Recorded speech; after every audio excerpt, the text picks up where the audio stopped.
Christopher Hitchens is here, born in England, educated at Oxford. He has become a Washington insider, known for his prolific writing and for his wit. He's a longtime contributor to The Nation and Vanity Fair. His new book is called No One Left to Lie To: The Triangulations of William Jefferson Clinton. Explain to me your feelings about him and how you came to these conclusions, because you are as passionate about your animus towards him as anyone I know. Yes, I really don't like him. My little book is, in part, is an address. I hope it's got a general interest, but in part it's a reproach to the American left, to the American liberals, for falling for him and for defending him when, apart from anything else, he is an extremely, and always has been, a very extremely conservative person politically, but also because of his corrupt and selfish, and I would say mean, almost psychopathically deceitful tendencies that have done enormous damage to politics, as any honest person could appreciate them. I think it's been a tremendous sign of the degeneration of American liberalism. You come to, and that's been an argument really well worth having, because it's fratricide. I'm prepared to argue that debate. I mean, may have that debate with you in a sense, not debate, but pleased to engage you on it. But you say so many things that it's quickly to jump on them. One, you come at this from your own ideological position, which is where? Well to the left of Mr. Clinton. Well, to the left of most people, I think. So I mean, you're not just... Well, to the left of The Nation, actually, which is where I started. The Nation magazine, and well to the left of traditional liberalism in America. Yes, I mean, whenever I go on C-SPAN, our old mutual friend Brian Lamb always asks me, "Are you still a socialist?" I know one day he's hoping I'm going to say, "No, okay, Brian, I've got over all that now. I left all that behind." Partly just to spite him. Yeah. I'm not going to deny it. It's where I learned my politics, and what I learned from it isn't by all means all useless. So, I mean, characterize yourself in terms of any politics in England, in the United States. No, democratic socialist. Democratic socialist. Because it's an international position. One of the reasons I'm attracted to it is that it's the same in all, or should be the same for all societies.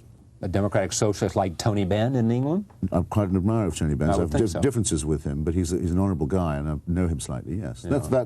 That's not. I'm not a great admirer of Mr. Blair, who I think is one of those people who wants politics to be all things to all men.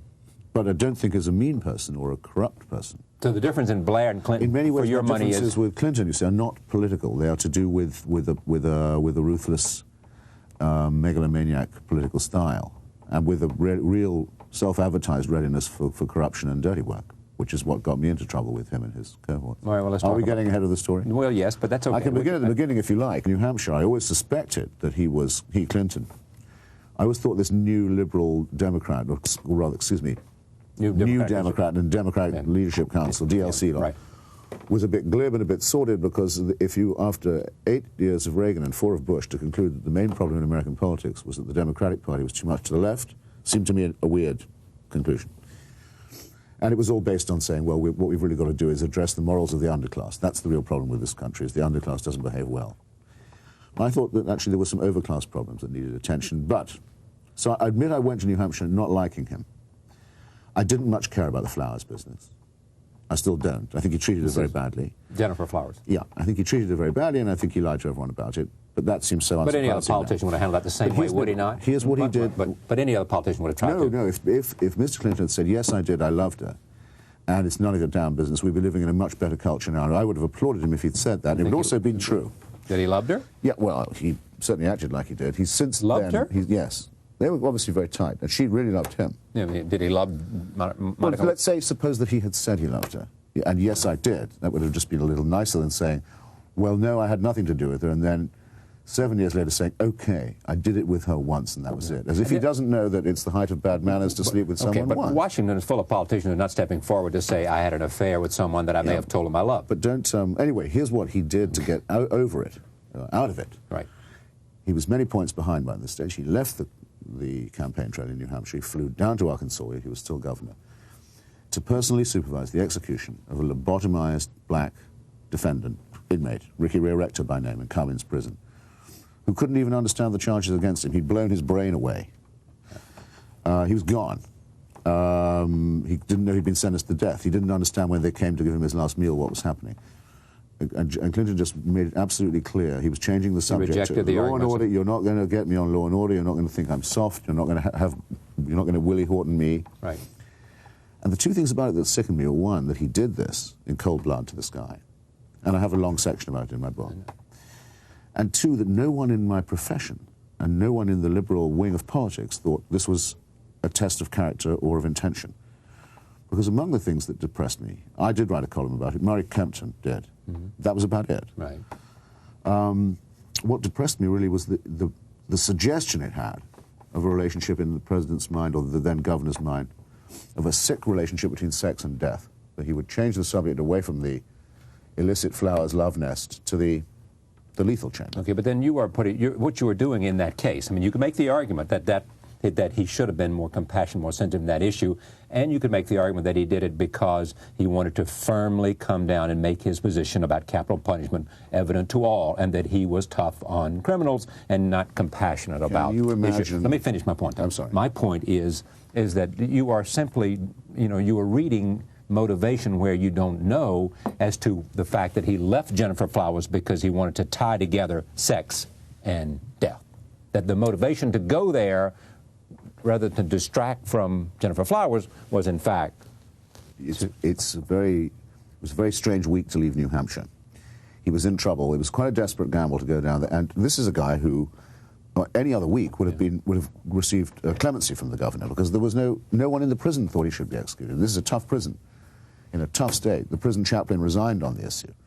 The warders and others have been quoted as saying, we shouldn't have done this to this guy. It was like killing a child. The warden of the prison where this man was imprisoned, they said it was like where executed, said he should not. They said it was like killing a child. Okay. Yeah, but did they say it shouldn't be done? Well, yes, of course they said it shouldn't be done. I'm asking, I don't know. Yeah, and the prison chaplain resigned. This is not a sentimental area of the United States, as you know. So, no, I'm sticking to my point. I think it was an atrocious thing to do. It suggested something faintly monstrous about the guy, and it suggested that there was probably nothing he wouldn't do. And it also suggested an attitude to, a signal, you might say, about what kind of... but he addressed that criticism at the time, did he not? No, he didn't. There was never got any criticism. Never a response. I asked him. There was some criticism, and I remember people raising the question. No, he has never been asked a question about it. I know, because I tried in New Hampshire, and he turned his back and walked away. But, now, shift the scene. I mean, there was criticism. I beg to differ. I beg to differ with trepidation because you've written the book. But there was no criticism of him at the time anywhere. I know there was. And let me phrase it to you like this, Charlie. Let me phrase it to you like this.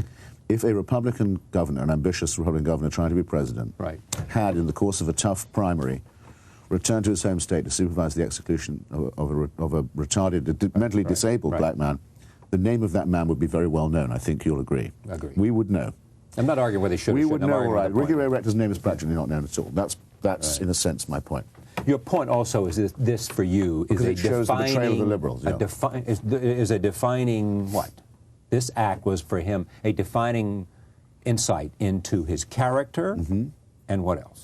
Well, I thought so, and I thought it showed as I say, a creepily sadistic attitude, and a willingness to bid for the racist subconscious as well in the electorate, to say, look, don't call me soft. I can snuff this black guy who doesn't know what the charge against him is. Willingness to bid for that. A willingness to get really rough when he was already engaged on lying on another front about Miss Flowers, in changing the subject, and what I consider to be an eerie and unattractive ability to get liberals to keep their mouths shut, which they shut them then, and they've kept them shut ever since, about that kind of calculation and what it entails. Because liberals, I assume the indictment here against liberals and then the Democratic Party is that they made a cop-out because they wanted a Democrat in the White House for all the spoils that come. Roughly speaking, yeah. That's it. That was the deal they made in their own. Yeah. And Republicans are prepared probably to do the same thing in the year 2000 in terms of accepting someone less conservative than they'd like to seek because they want to be back in the White House. Correct? That's one element of triangulation, and it's also sometimes called, traditionally that was called the lesser evil theory, where you simply say in advance, well, this guy, I'll vote for whoever the nominee is, but it's a pretty arid form of politics, and there were better people running against Clinton for that nomination. I think many people could have taken Bush that year, as a matter of fact. I don't think it took Clinton to do so. But however, you have identified the way in which people console themselves. You've identified the way in which people explain these things to themselves, yes. Justify them to themselves. It's a political compromise. Yeah. I give up principle that I may believe in because of... But you had other... They grant themselves the principles, of course, but only in order to give themselves the right to sell them out. Yeah. They may not have had the principles to start off with, actually. Not always true that they did. I'll go back to your point. You're saying that this book is, in fact, how liberals, in a sense, lost their soul because of Bill Clinton and wanting to see him in the White House. And B, that Bill Clinton is, you know, for you, almost the embodiment of all evil. Well, I think he's an abnormally ghastly individual in every respect, yes. In every respect? Every respect, yeah. Because he lies about? Because he lies about everything to everybody, no one left to lie to. Everything to everyone. Which is the title of the book. Yeah, he uses his daughter as a prop, he uses the help as comfort women, and then uses public money to defame them and blackmail them. Using daughter as a prop. I mean, name me a politician, I could name you lots of politicians who have had their family out front, you know, as part of their wholesomeness. Yes, fair enough. I mean, that's not unknown. And that's using family as a prop. Suddenly to take Miss Chelsea across, look, let me put it like this. I mean, suppose that one had got oneself into some indiscretion of that sort. Right. It's impossible to imagine it happening. And you know, people were looking at you slightly askance and so on. I can imagine doing various things in the hope of, you know, salvaging myself. But among them would not be appearing in front of the cameras holding my daughter's hand. I know I wouldn't do that. Okay, but I mean, for the first time, I hear you and I could both disagree. You and I could both make the same judgment. Call me old-fashioned. There are some things I just won't do. And I'm not disagreeing with your point of view about that. I'm just saying that you weigh it with much heavier contempt than most people. You can say, look, that's... Well, remember what I'm pushing back against. I'm pushing back against a huge consensus of people who said, for a long, long time, all this is his private stuff, it's none of our affair. I mean, they didn't say that about other corrupt presidents. So this corrupt president and this crooked president has come with a huge bodyguard of falsity and propaganda supplied by intellectuals and academics and journalists for him, which Mr. Nixon couldn't count on getting, didn't get, nor Mr. Reagan. So it seemed to me, it was more incumbent upon me to say what I thought and to point out how people were fooling themselves and fooling others. As one who is a huge admirer of yours. Thank you. I say that because of your polemic skills, because of you're a very interesting guy, and you've been on this show more than once. Indeed, too kind. Having said that... I knew the other shoe was going to... No, it's not. Have you ever asked yourself, maybe I'm just overboard about this guy. I've just let myself go nuts about this, and I need to come to some saner place. Yeah, I've asked myself, and it's been said to me by other people. I know, sure. Believe me. And in a way, I guess I could say the book is an attempt to get him out of my system. Yes. Really? But I a kind of catharsis. I thought I started writing that this is a dangerous guy in January 1992. I'm going to see it through now. I'm going to see it through to the end. And you know what? I'm going to be vindicated, too. People are going to be saying to me a little while from now, as they already are beginning to, maybe you were right about the guy all along. So that might be the reward for looking a bit obsessed for a while. Well, then what I would hope was people wouldn't give themselves away, wouldn't sell their votes and their principles so cheaply to people in the future, and not to a politician like this one, ever again. Well, I mean, you are nothing if not an iconoclast, so let me start from there. And have had interesting opinions about a lot of people, including famously Mother Teresa. Mm-hmm. Having said that, you look at his foreign policy, yes, and characterize how you see his policy today with respect to Serbia. Well, Mr. Clinton was asked by the Italian Prime Minister about a week before the bombing began. Mr. Clinton, we had Mr. Dallmer in Washington. What are you going to do if the bombing doesn't work? And what if Mr. Milosevic doesn't change his mind? And what if instead he tries to throw all the Albanians out of Kosovo? Italian Prime Minister came out, gave his own press briefing, and said Mr. Clinton's answer to this question was to look at him like this, like he'd never thought of that before, and to turn to Sandy Berger. Sandy Berger, by the way. Can you imagine having such a guy in the White House and say, well, Sandy, what would we do if that happened? And Berger looked like that and said, well, I guess we'd just keep bombing. Italian Prime Minister couldn't believe it. It's Italy's nearest neighbor. The bases on his soil, his government could fall. They could be overwhelmed by refugees. But he signed on. Yeah, of course, because it's a NATO birthday. But he was hoping for a better answer than that from the president. Then the refugees are flung out. It's the biggest humanitarian calamity in Europe for a long time. And Clinton says, oh, don't blame us for that. We knew that was going to happen. We allowed for all that. Here's he my did. question. This is monstrous.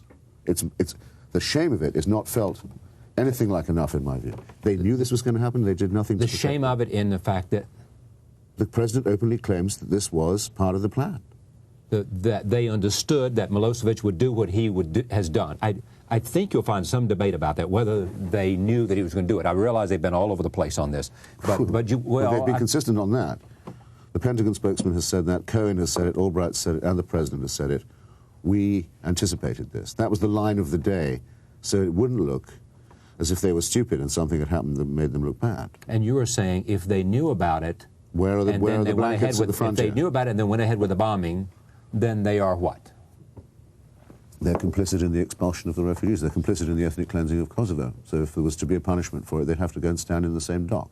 So is it your argument against the president on this particular case that he did not go in, A, that he did not level with us about what he knew and expected, B, he did not put on the table the possibility of ground troops, and 3, he did not use the full force of bombing that he could have used? Well, those could be recombined in another way, but I mean, and I'm not a military strategist, but I have been in the Balkans quite a bit. My view is that Mr. Clinton paid no attention to the subject, cares nothing about it, has not cared to inform himself, has been spending most of the relevant time using public money in his own defense and for his own private and selfish interests. We have had several very devastating reports of meetings he should have attended about either Iraq or Serbia, which he didn't show up at because he was closeted with his lawyers, wasting our time on his own selfishness. So I'm not impressed at all. But what he has actually said in public is appalling. And remember, though, I agreed that finally he had done the right thing or tried, after trying not to for a very long time. The price which he willingly paid was to make Mr. Milosevic not his enemy, but his co-signer and negotiating partner and honoured guest at Dayton. And that's quite a high price to pay. Now they've suddenly discovered Mr. Milosevic won't do after all, but this is hardly even amateur hour as far as statesmanship is concerned, and they've now made themselves responsible for the calamity in Kosovo, co-responsible for it. So I think it's a pretty bad picture. But on the other hand, you can relax because he is going to build the Star Wars system, which Reagan only promised to test. Clinton's now committed to building. But it's a different Star Wars system, as you will. It's still the biggest and the most destabilizing boondoggle ever undertaken. And it consummates his sellout to the military-industrial interests across the board. Is it possible that you were so wrapped up in your, what's the best word? You're the much more... bottomless contempt for... Yes, bottomless contempt would be good, that you can't see straight about this particular... Because everything you see... I think it's everyone else who didn't have enough contempt to see straight. I think it's everyone else who said, your contempt oh, this is private. Your contempt is so bottomless and so deep on every issue that it's like, except for, which I was going to raise and you carefully did yourself, Ireland. Yes. Yeah, I'll give him that, sure. You know. But no, it's contempt, but it's, look, it's, there was a remark of Lenin's I used to be very fond of. He said that what you have to do is have your heart on fire and your brain on ice. And that's, where you think you are? Your heart's on fire because of what you... I'm not in a stew about the guy. I just look at him very coldly and I think this is disgusting. Now, why? Of course it's true. Could he just be... Either I am wrong or a lot of other people are. Could he just be a guy who is a politician who has been... Well, let me finish. Okay, sorry. Let me... What? He's a politician consumed by ambition... And actually genuinely wants to do something and wants to, in effect, make a difference. And you may have political differences because he's not in favor of a litany of programs that you're in favor of, and because he tilts to the conservative side or to the center. I mean, some say that his most extraordinary achievement... To the right, I would say. No, you won't. But the most extraordinary achievement is he brought the Democratic Party to the center. That's what he's contributed to in 8 years in the office. The Democratic Party was in the center the year I was born, which is 50 years ago now. So I'm not very impressed about that. That's center in the polemics that you Actually, it's center-right under Truman, I would say. So, no, I don't think that was a great historic task. No, I just think his rule has been a long period of nothingness punctuated by nastiness, I would say. And that's going to be his epitaph. The interesting thing is that most people aren't talking about all of your animus towards the president. They're talking about what you did in the affair Blumenthal. Oh, yes. Speak to me about that, because it's got all of your friends at The Nation. Yeah, and other places. Well, no, actually, a lot of my friends at The Nation take my side on this, but the magazine tried to publish an editorial which didn't speak for the whole. I mean, that's been put right. There's a lot of confusion about this. Yes. Would you please straighten it out for me? One of the things that Mr. Clinton does when his comfort women don't suit his purposes any longer is he arranges to have them defamed. You know, Jennifer Flowers was called a liar and a gold digger and all of this. And I won't take you through the whole story. Everyone knows what I'm talking about. In the Lewinsky case, before they knew she had any forensic evidence, they put out the story that she was trying to blackmail the president, that she was saying to him, if you don't sleep with me, I'll say that you have. Okay, which anyone who's ever been in an office job knows you have to protect yourself against if someone goes crazy in that way. But Mr. Clinton, well, we now know what he did about that too. Now, it bears on the question of obstruction of justice, because we know that they tried to find her various public and private jobs, public sector and private sector jobs, to secure a perjured affidavit. That's well, but there's a link that you can't, I mean, you know. Wait a second. They did. They did. Did they not? Try to find her public jobs? Certainly. I meant private jobs, sure. Right. Sure. And public at the UN with Bill US office Richardson. At the UN, the Pentagon, the White House. Couldn't do enough for her. Right. It happens she gave a perjured affidavit. Could be there's no connection. Okay, but you just said it was as if it was fact that they offered her the job. It's factual, right. It's factual, right. There's no question about it. It would take a long time to establish, but it would take, I think it would take you forever to say there's no connection at all. I'm not saying what, I'm just saying that she, among others, have not acknowledged that that was in fact true. No, I don't think I would have required her confirmation on this. I mean, I don't know, I just don't feel like it. Okay. On the other hand, the obstruction element kicks in with, that's the promise, then there's the threat. Those are the two things that constitute obstruction or witness tampering. The threat is, if you don't stay perjured, because they've lost contact with her by now, they can only reach her through the media. If you don't stay perjured, here's what we're going to say about you. You will be held up to the whole world by the most powerful man in the world as a blackmailing minx. As a stalker? There's been nothing you can do about it because they didn't know about the DNA. The commonplace word for that that's now been accepted is the stalker theory. Right. The president told Sidney that story.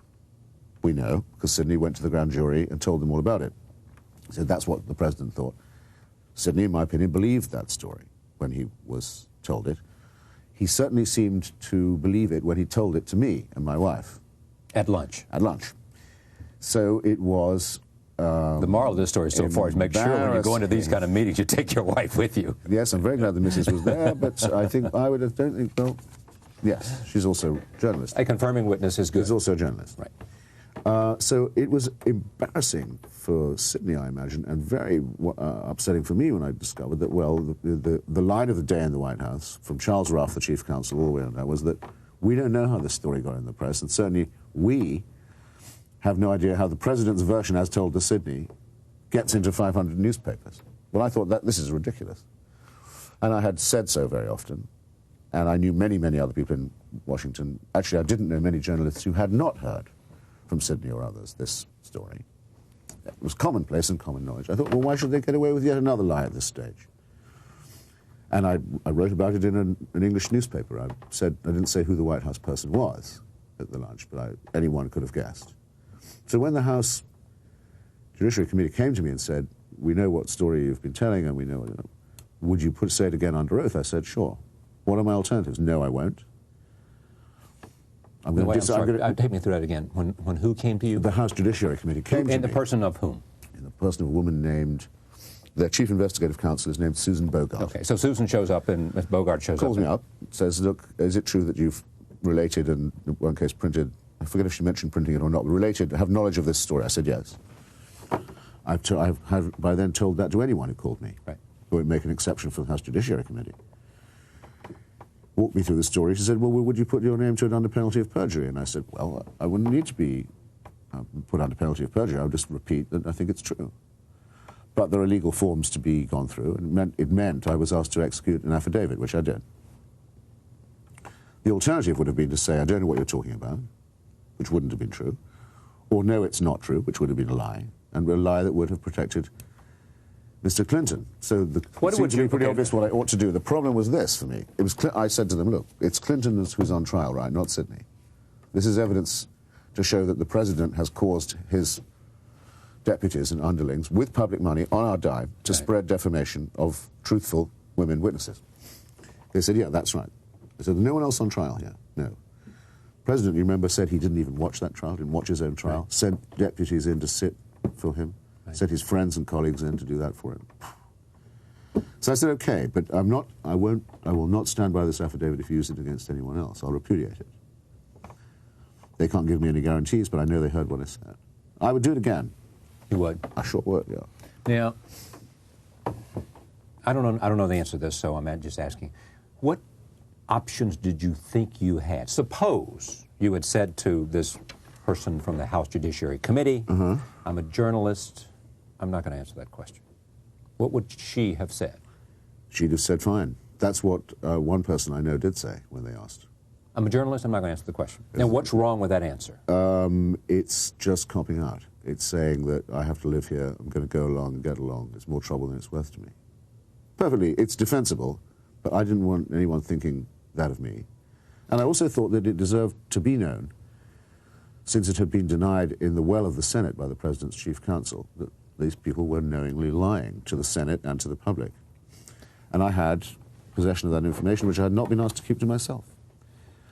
Now, I really and truly wish it had been someone other than Sidney who'd made me aware of it. I mean, but I... Because he was a good friend. Yeah, but I made it as plain to them as I could that I was not going to be party to putting him in any jeopardy, and of course he wasn't in, and is not now in any jeopardy. So all that subplot that was woven around me from fratricide, Judas kiss, and so on was all horse. So then you had to come up to you. So what's happened to you as a result of all this?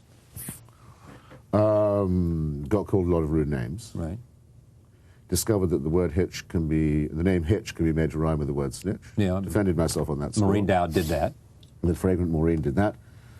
A snitch is someone who tries to get a plea bargain to save their own skin. I wasn't in any. She sort of said it went from trip to hitch. I mean, that was from trip to hitch. Linda and I don't know each other. I know, but you know the point. Yeah. I mean, all of a sudden you see columnists that were you. Of course. I had writing about you as a lot of that, as if I'd done it as a either to save my contemptible own figure skin or out who of had violated self-interest. all standards of journalism. And if you had something you want to say, do what you did in the beginning, write about it, and don't be cruel. Here's what they said. I asked someone today. Yes.